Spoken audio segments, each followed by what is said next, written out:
You're smart, you're motivated, you want to do something big. You're on the verge of being a young boss, and we're going to help you get there. I'm your host, Isabel Garino, and welcome to the Young Boss Podcast, where youth is your power. Why wait? This week, we talked to a Nickelodeon TIME Kid of the Year who parlayed his e-commerce business in his garage into a multi-location, blossoming brick-and-mortar business. We talk about starting a business without any work experience, managing people twice your age, and the influence that Mark Cuban and restaurateur Sam Fox have had on his business strategy. I'd like to welcome the owner and founder of Stemistry, a coffee shop and a la carte flower business, Dylan Capshaw. Let's dive in. Perfect. Welcome to the show. Thank you. Okay, will you tell us about yourself? How old are you? Yes, I'm 18 years old. Amazing. I love having young bosses like you. What do you do? Yeah, so I'm an entrepreneur. I started a coffee shop and a flower shop all in one called Stemistry. How did you even come up with this idea? It started as something a lot smaller and grew and morphed into to what it is today. Okay. It originally started as an online store. So I had a wildlife rescue I started when I was very young. It was a nonprofit. We had a ton of exotic animals, and they would eat the leaves on all the plants that they had for their enclosures, but they wouldn't eat the flowers. So during COVID, I was stuck at home at online school. I was trying to come up with some sort of business idea without leaving my house. Yeah. And I thought, these flowers are all going to waste. What if I started cutting them and maybe someone would buy them online? So I listed one, and I kind of marketed it as aromatherapy and tried to make it look pretty attractive online. And that sold, and I added more flowers and eventually trimmed my yard bare. So I reached out to a wholesaler, and I added more SKUs, and I created like an online flower marketplace that I grew for 2 years. And that's how Stemistry was born. Okay, so it was already a part of another business. Yeah.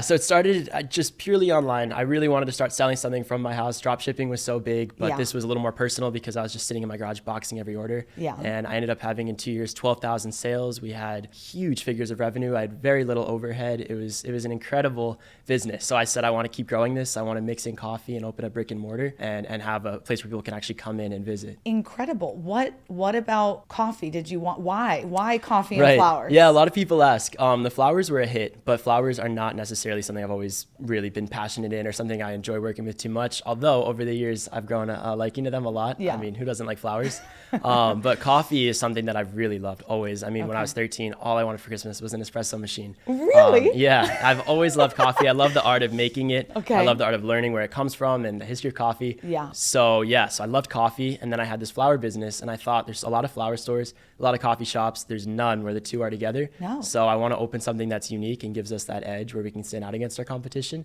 So I decided Stemistry was perfect because people could come in, they could get coffee, they could get flowers, they could get a little both. All of our drinks are inspired by flowers, so it's kind of cool that they mix together. Such great branding, Yeah. such a cool concept. Thank you. And we talked about this earlier in a city where bachelorettes are taking off. Yes. So yeah, it huge. seems like the perfect activity for them to do during the day when it's like, okay, we don't need another cocktail. We need to relax right now. Yeah, and recover. And can people build bouquets there? Yeah. So one thing that's pretty cool about Stemistry is I, like I said, never really had a big interest in flowers, but being hands-on with the flowers, selling them online, I kind of grew that interest. Yeah. So I wanted to create something that was less intimidating than a traditional flower shop where people could come in and kind of get hands-on with the flowers. So I made what's called a build your own bouquet bar. Yeah. So all of our flowers are for sale a la carte. So you can pick out each flower by the stem and then create your own arrangement. And we have florists on our team that'll help you build it. We have all the supplies you need. So you can come in and you can be on your own, or you can have someone do it for you, or however involved you want to be. So it's our build your own bouquet bar. So you immerse yourself in it, and it's more special because if you are a bachelorette party or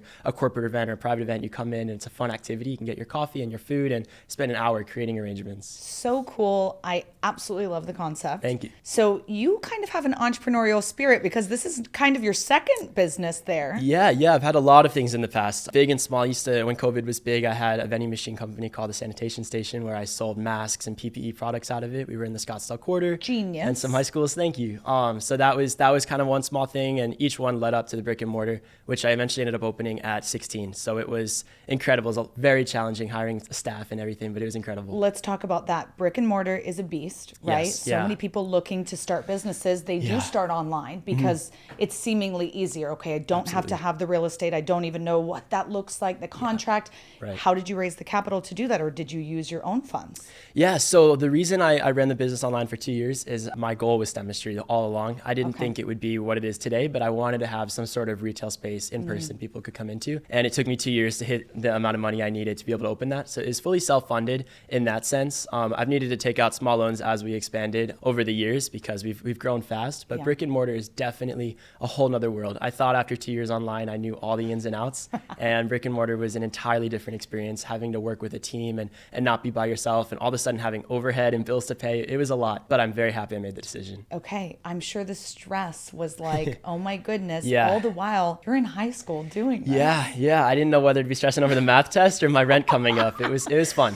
Okay, so did that make it hard to relate to kids your age who were just worried about the basketball game after school and you're sitting there Right. like, I'm running a business? Yeah. Was that difficult for you, or you could kind of keep your head in this world and have this world going on? Yeah, it was difficult at first for sure. Luckily, I'm very balanced. I think having a balance is extremely important. Friday and Saturdays, my employees don't call me. I need my time to socialize or have time off. Obviously, there's exceptions, but it's all about balance. So with school, I would go into my store every morning, 6 a.m., spend an hour fully focusing on work, and then I'd tune out and be fully focused on school and then back to work. So I kind of had those different segments, so it's not all combined all in one. Okay. Otherwise, I think it would have been way more stressful. Yeah. But being young, I had all my friends helping me out. My store was only about my first store 2 minutes from my high school. So after school, everyone would come over and hang out. They'd help me build furniture. I'd put them to work. So it was actually really fun. Everybody was supportive, which was the best thing I could have asked for. Amazing. Tell me about hiring people to work in the store. Was Yeah. that intimidating? It was. You? Yes. Okay, tell me more. Yeah, it was very intimidating.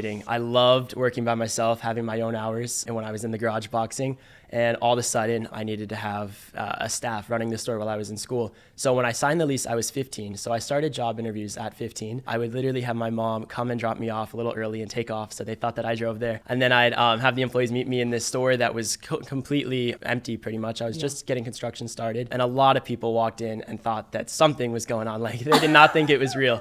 You're like, this is sketchy. Yeah. You have like a kid sitting at the counter in this weird space. So it was a lot. I had a lot of employees like never call back or never text back or walk in and think like, well, what's going on? People just were like, how old are you? And it was definitely weird. The dynamic was off, but it took time for me to build up that confidence and have leadership skills, which I don't think I would have gotten without running a team. Yeah. And eventually I found the right people. And when I was 16, I had about 8 employees when I first started off my store. And it was tough because it's easy for a 30-year-old to be bossing me around pretty easily since I was, small and young and in the store trying to run this. And my school hours, I couldn't be as involved as I really wanted to. Yeah. So it was difficult finding that dynamic, but I've grown a lot over the years and I've gotten much better at it. Still far from perfect, but much better. I imagine that that's a huge lesson for you to learn, is just the interviewing part of it. Yes. And then we always ask our guests, right, because it's Young Boss, is youth an advantage or a disadvantage? But I do hear, like, in your example,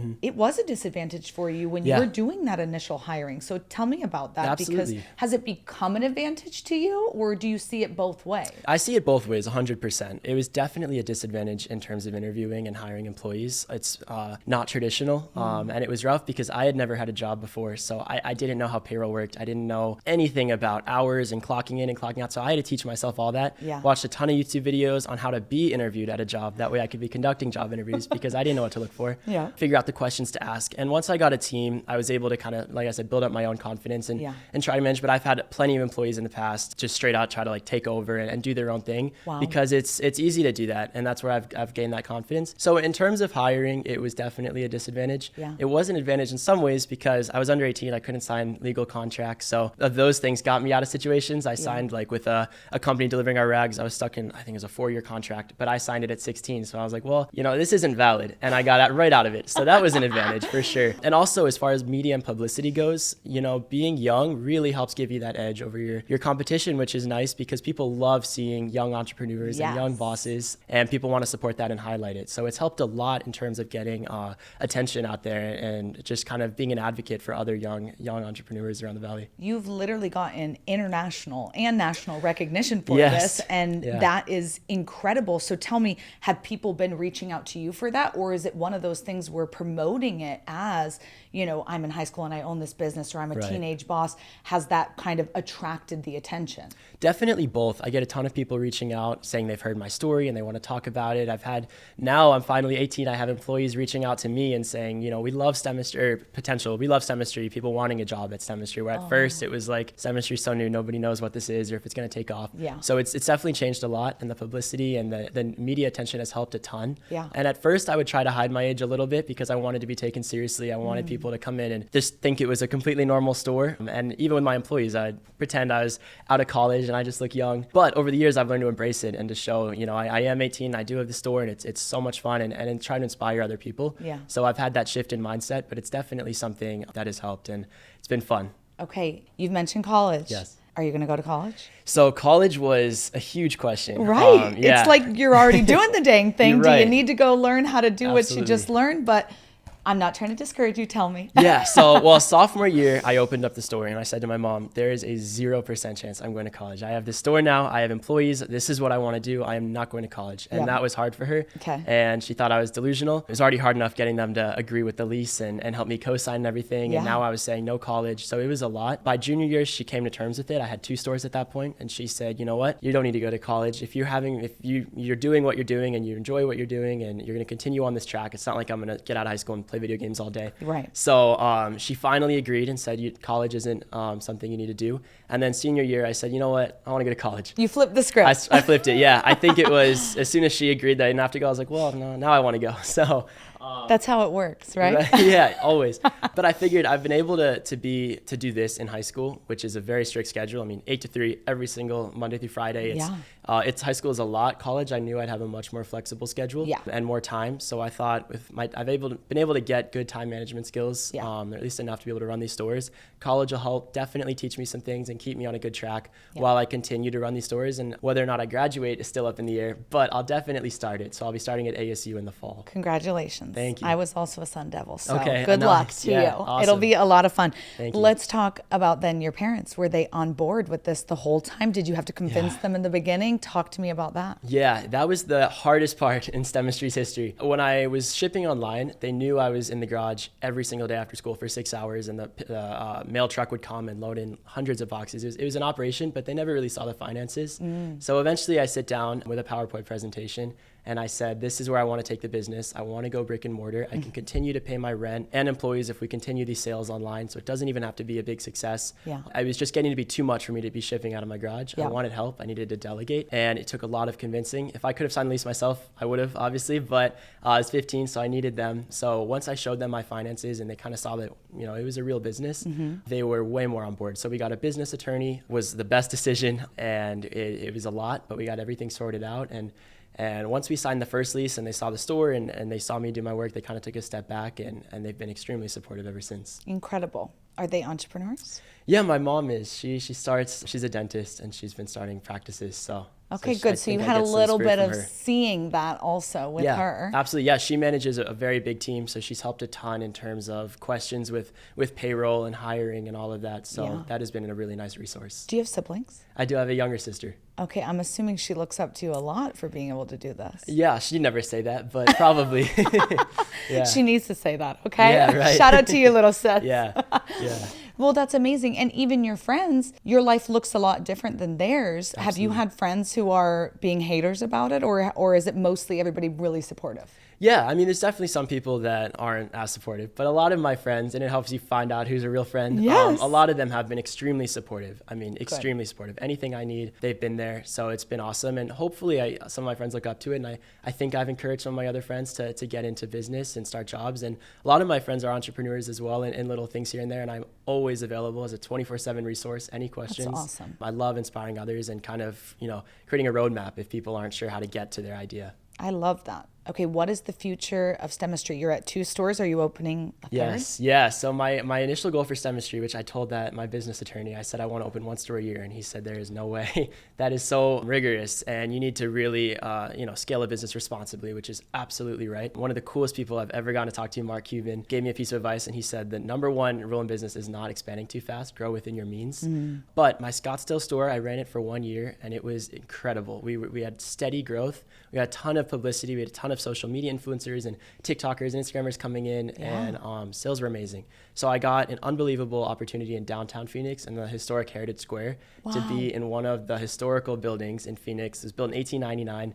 It was a barn. Awesome. It was so cool. And I again pitched to my parents. I was like, I cannot pass this down. Heart of downtown Phoenix, incredible foundation that runs the square.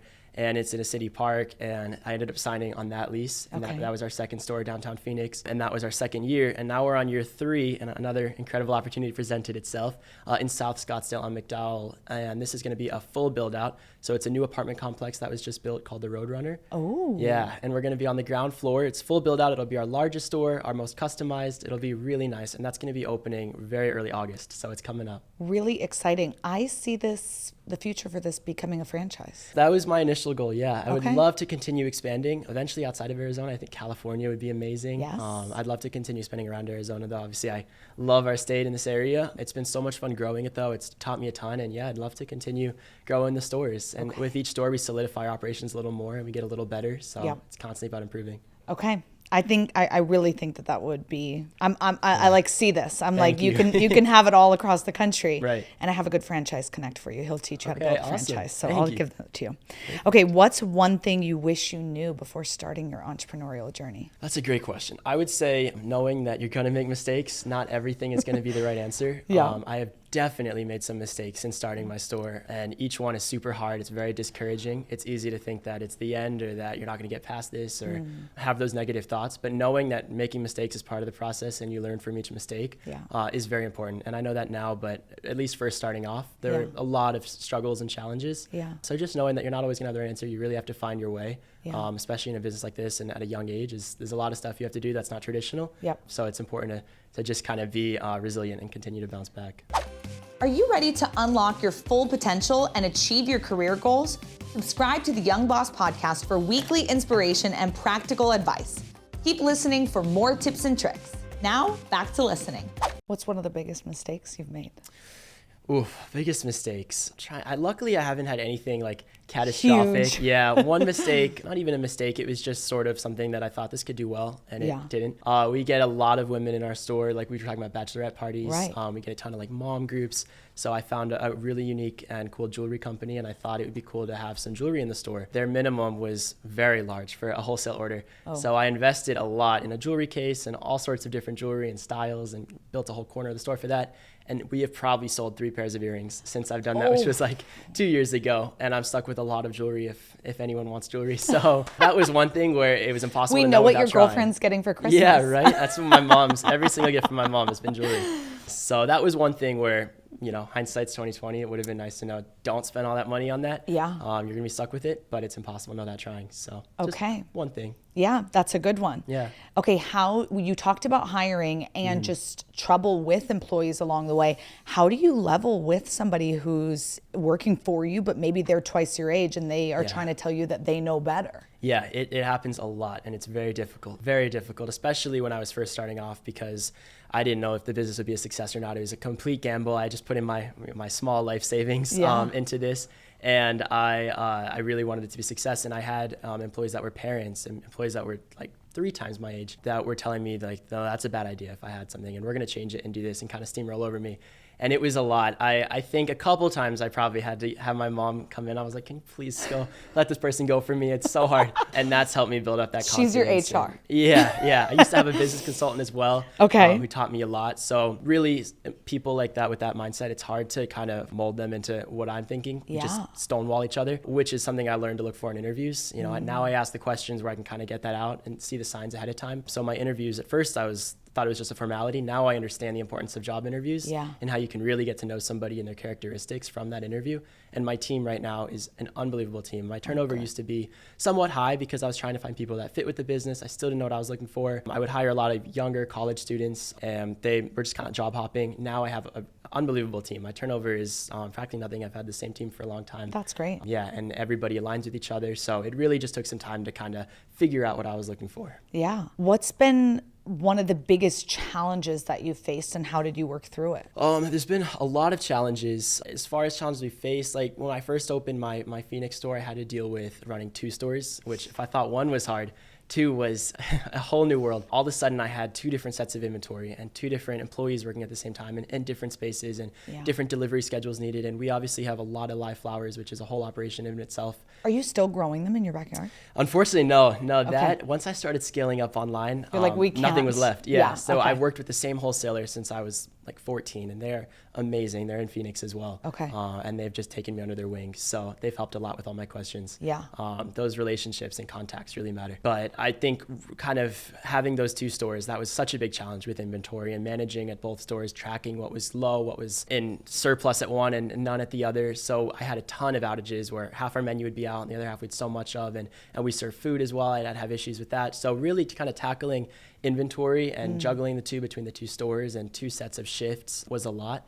But with the right software and with the right routines in place, it was an easy challenge to conquer. But it was a big one at the time. Yeah. What's the best advice you have for someone who is young, who wants to start a business? Yeah, absolutely. I would always say, why wait? Which is what I always would tell myself. If you have an idea, why wait? You're really never too young or too old to do whatever you're wanting to do. If you have an idea, you can definitely get there. I think the hardest part is a lot of people can dream of huge things and think of these giant companies and these big ideas, but actually coming up with a roadmap where each step is a bite-sized piece, taking it one step at a time is super important. I've always wanted to have a coffee shop, like since I was way younger, or retail stores or restaurants or whatever it might be. But starting online and growing for 2 years and taking it really slow was essential. And I'm so happy I did that. And then once I opened, kind of taking it a little slower as well, not opening 10 stores at once is important. So I would say that anything is achievable if you could take it in small steps and really come up with a long plan to get yourself to the end. Okay. I love that you came with a business plan with your PowerPoint deck to your parents to say like, this is what I want to do. And then even to your, business lawyer to say, here's what's going on. This next year, is it the one more store or do you have anything else that you're like, this is really the direction I want to go? Yeah, this will be year 3 and this will be our 3rd store. Okay. And hopefully year 4 we could have our 4th. Continuing to grow for sure. I obviously have so many other ideas. I have my notes app in my phone is all business ideas, but like I said, one step at a time. So as soon as I can get Stemistry to a point where I'm not as hands-on and it's really more self-run, I have an unbelievable team right now, but I'm still in a lot. I'd love to continue other companies. A huge mentor of mine is Sam Fox, who has all the unique restaurant concepts under one umbrella, which I think is so cool. And I would love to do something like that down the road. That is amazing. And he's the right guy to have in your corner here in the Phoenix area. And even he's, branching out everywhere else too. So that's incredible. Are you seeing yourself like going more restaurant route maybe? I would love to. My 3rd store, we built a full kitchen. So we're going to have dishes for the first time that we're actually making in-house. I have always loved like unique foods and unique dishes, and a lot of his concepts are pretty much one-off. So I think it would be really cool to have different concepts like that, and this kitchen in Stemistry will help me just test it out a little bit and see how it is. I know food service is very difficult and a rough world, but some of our dishes at the new store are really cool. I was able to have a lot of fun with the menu. I love that. Okay, how has social media helped you guys grow and market and get people in the door? Social media is crucial. I think it is impossible to have a business that expands and is growing and getting a big outreach without utilizing social media. So sometimes it can be a little daunting or a lot of work, but working with local influencers and getting posts out consistently and being on every social media platform really helps create that presence. For example, a bachelorette party coming to Scottsdale, they're on TikTok looking at what to do in Scottsdale, and Instagram, not really Google. It's all social media, what's the biggest and what's the most popular. So that has been so important to us. When I first opened, I invested in a social media page called Welcome to Arizona, which is a really big one. They were amazing guys. They were our first influencer we ever partnered with. They came out and they filmed in our Scottsdale store, and their TikTok got hundreds of thousands of views. And we were busy for months, and every single person would show us TikTok and say that's how they found us. Wow. My ROI on that investment was incredible. I mean, they really helped us get our name out to everybody. Okay. So I would say working with local influencers and trying to promote that and promote yourself online is crucial. How do you know which influencers to choose? Because I'm sure Right. some people So many. make the mistake of going with one and then the ROI is not there, and Yeah. they did spend Totally. a bit to get there. And they're definitely not all a win. I worked with a lot in the past where Yeah. they got 200 views or a couple thousand likes, and where I spent was a lot. Yeah. So you definitely need to do your research. Okay. Find one that has a lot of active engagement. Some Yeah. have 1 million followers, but their posts are getting a couple hundred likes. Yeah. So one with high engagement. For me, I was like, which influencers do I follow and look at regularly? And Welcome to Arizona was a big one, and we've had Wild Joy, another big one. So Yeah. really bigger names around the valley. If you can swing that, there's a lot of smaller ones we work with as well. Down the road, pretty much a year in, I was able to start working with a publicist, which was our best marketing decision. Publicist is amazing. And they reach out to influencers for us, and they'll get amazing news segments to help with grand openings and event planning. And Wow. it's kind of just a resource to always have available if you have any questions relating to PR. I think that's nobody has mentioned yet, I think, of their businesses getting a PR company. Really? And I think that is huge and something that really does help with that brick and mortar and with the audience that you're going for. Do you find that you have a lot of return customers, or is it a lot of kind of first time people? Tell me about that. We get a lot of return customers. I would say in our numbers, it's between 30 and 40% return. Okay. The rest, we get a lot of tourists. In the summer, not a lot of tourists, but especially like fall, winter, everybody is from out of town and they want to come check us out because they were researching on social media and they saw us pop up. Yeah. So we try to really keep a good retainer with our regulars, especially in Phoenix. A lot of the employees around the park, and we get a lot of regular visitors. They're all in every day, which is awesome, getting to build those relationships. Yeah. But we do get a lot of fresh faces all the time, which is incredible for helping to continue grow our outreach. Yeah. I was thinking we had the coffee owner of Berdina's. Okay. He was on the show. Yeah. And he was saying like how coffee shops are usually dead in the summer, especially being in Scottsdale and Phoenix. Yes. And I was like, I didn't really think about that. Did you know that was going to be a thing? I had a feeling, but I didn't realize the extent of it. I mean, when he says dead, they are dead. Nobody comes in. Just because we don't have all the tourists coming in the summer? I think, a lot of people leave for the summer. A lot of people are traveling. Okay.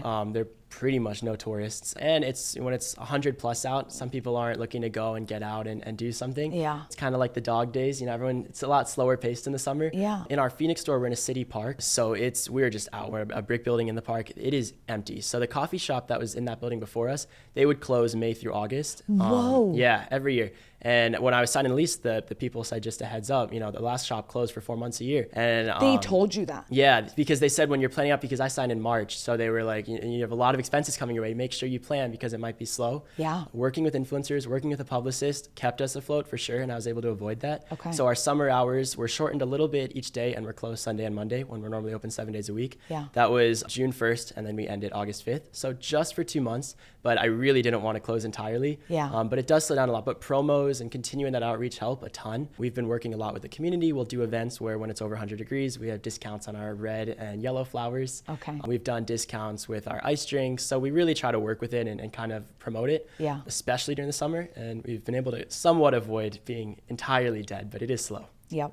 Okay. I know you mentioned that the coffee drinks are surrounding the flowers. Do you guys do seasonal things? How'd you come up with that? How do you bring someone in to you versus all the coffee shops that they can choose from? Right, absolutely, yeah. And that's the first thing in my mind when I was opening my store is we have to stay unique because my first store, our one in Scottsdale, we literally have like 4 or 5 coffee shops within just a square half mile. Wow. I mean, we have a Dutch Bros at our back door, Starbucks at our front door, right next to BlackRock. There's a lot of competition, so I knew we needed to stand out. So the flowers are that first aspect, but being a flower shop and a coffee shop, I knew there could be some overlap. Yeah. So our most popular drink by far is our rose latte. So Okay. it's a latte with fresh rose extract and rose petals on top. Cool. All mixed in. We have flower garden lattes, hibiscus, lavender. So we really focus on trying to combine that flower aspect with the coffee, and the best of both worlds.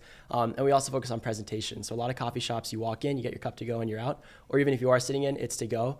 Every single cup, if you order for there, is served with a bouquet of flowers on a tray and a mug. It's very nice with all of them have toppings. So we try to focus on creating a place where you can come and really immerse yourself and enjoy it and have an experience. So you're selling the focus. experience, Absolutely. not just coffee. Right. Okay, that totally sets you apart.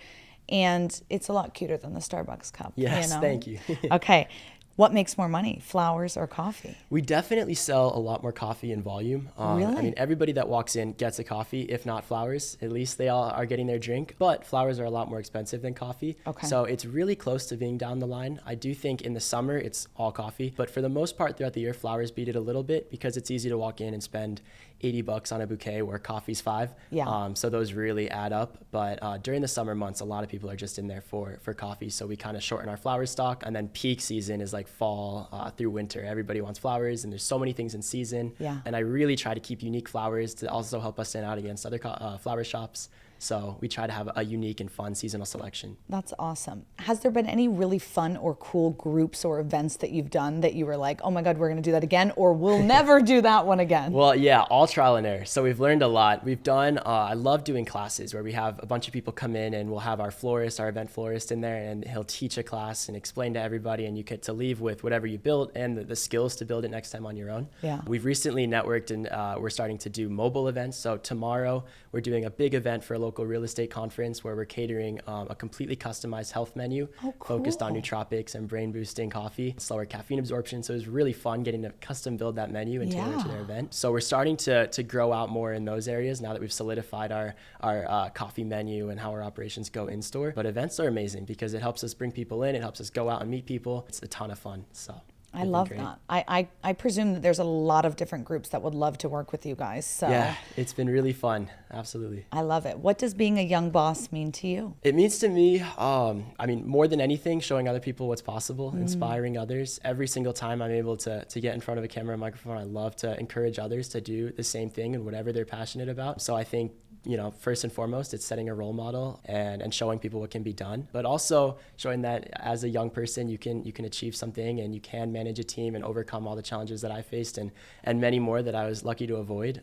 But young people are very resilient and we bounce back. And I think no matter how young or how old you are, it's really never too late or too soon to start. Amen. Well, thanks Thank for you. being here. Absolutely. You were awesome, and I loved hearing all about both the coffee and flowers. And if anybody wants to find you guys on social or come visit you, where should they go? Yeah, our Instagram and all of our socials is at StemistryAZ, and our website is stemistry.com. Okay, check it out, you guys. Thanks for listening to another episode of Young Boss with your host, Isabel Garino. Be sure to like, share, and follow on Instagram and TikTok, and subscribe wherever you get your podcasts. And let us know, what is your favorite flower? We want to hear from you. See you next time.